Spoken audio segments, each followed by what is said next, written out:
சென்னை அடையாறில் காகங்கள் திடீரென இறந்ததற்கு பறவை காய்ச்சல்தான் காரணம் என்பது மத்திய கால்நடை ஆராய்ச்சி நிறுவன பரிசோதனையில் உறுதி செய்யப்பட்டுள்ளது. பறவை காய்ச்சல் பல்வேறு விதமான பறவைகளிடமிருந்து மனிதர்களுக்கு பரவும் என்பதால் தடுப்பு நடவடிக்கைகளை தீவிரப்படுத்த தமிழக அரசுக்கு ஆராய்ச்சி நிறுவனம் கடிதம் அனுப்பியுள்ளது. இதுகுறித்து விளக்குகிறது இந்த செய்தி தொகுப்பு.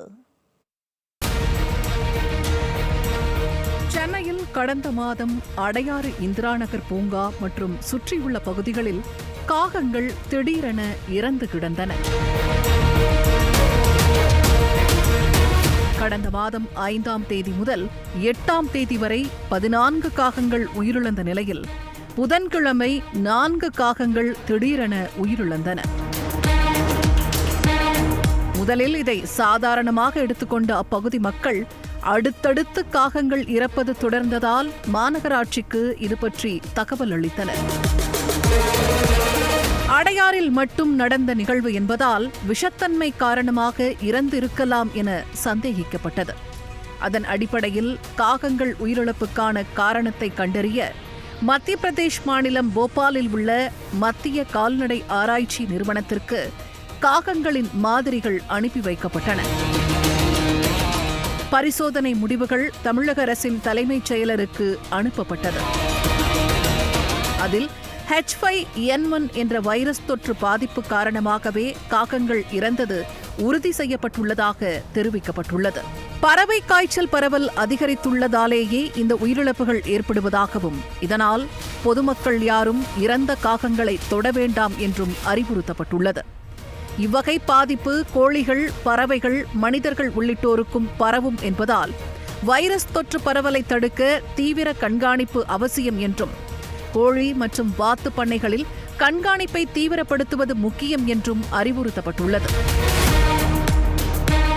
பள்ளி, கல்லூரி மாணவர்களிடையே காய்ச்சல் பாதிப்பை தீவிரமாக கண்காணிக்க வேண்டும் என்றும் கேட்டுக் கொள்ளப்பட்டுள்ளது. பறவை காய்ச்சல் வேகமாக பரவக்கூடியது என்றும் கோழி பண்ணைகள் மூலம் அதிகம் பரவக்கூடும் என்றும் மருத்துவர்கள் எச்சரிக்கின்றனர்.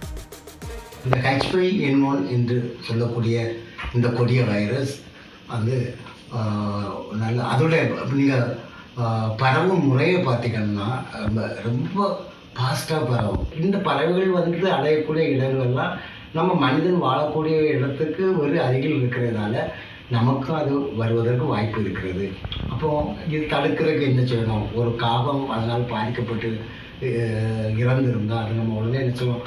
கால்நடைத்துறைக்கு அது அல்லது வனத்துறையினருக்கோ நம்ம பண்ணலாம். அதை நம்ம போய் திடீரென்று கை வச்சுட்டு அதை போய் நம்ம டிஸ்போஸ் பண்ணுறோம் அப்படின்னு சொல்லக்கூடாது. அதுக்கு செல்லக்கூடிய வழிகாட்டுதல் இருக்கின்றன. எப்படி அந்த பறவைகளை கலெக்ட் பண்ணணும், அதை எப்படி அதை டிஸ்போஸ் பண்ணணும், அப்படி பண்ண வரைமுறைகள் எல்லாம் நமது கால்நடைத்துறையினர் தெளிவாக கூறியிருக்கிறார்கள். அதை மாதிரி நம்ம செய்யலாம்.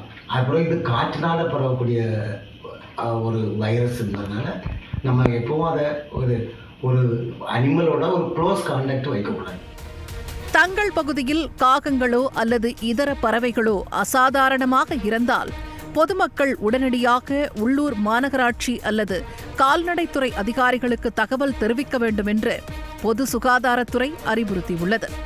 குறிப்பாக கோழிப்பண்ணை உரிமையாளர்கள் மிகவும் எச்சரிக்கையாக இருக்க வேண்டும் என்றும் வெளியில் சென்று வந்தவுடன் கைகளை சோப்பு அல்லது கிருமி நாசினி கொண்டு நன்கு சுத்தப்படுத்த வேண்டும். இறைச்சி மற்றும் முட்டைகளை அதிக வெப்பநிலையில் வேக வைத்து உண்ண வேண்டும்.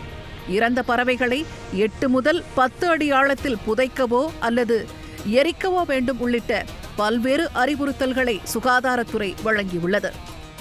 பறவை காய்ச்சல் வைரஸ் பொதுவாக மனிதர்களுக்கு நேரடியாக பரவுவதில்லை என்றாலும் பாதிக்கப்பட்ட அல்லது இறந்த பறவைகளுடன் நெருக்கமான தொடர்பு கொள்ளும் போது பரவும் அபாயம் உள்ளது. இறந்த பறவைகளின் உமிழ்நீர், சளி மற்றும் எச்சங்களில் இந்த வைரஸ் அதிகளவில் இருக்கும். ஒரு நபர் இறந்த பறவையை கையாளும் போதோ அல்லது அவை கிடந்த இடத்தை சுத்தப்படுத்தும் போதோ காற்றில் கலந்திருக்கும் வைரஸ் துகள்களை சுவாசிப்பதன் மூலம் தொற்று ஏற்படலாம். காய்ச்சல், தலைவலி, இருமல், மூச்சுத் திணறல் போன்றவை பறவை காய்ச்சலுக்கான அறிகுறிகளாக இருக்கலாம் என்பதால் இவற்றுக்கான மருத்துவ சிகிச்சையை தவிர்க்கவோ தள்ளி போடவோ கூடாது என்று அறிவுறுத்துகின்றனர் மருத்துவ நிபுணர்கள்.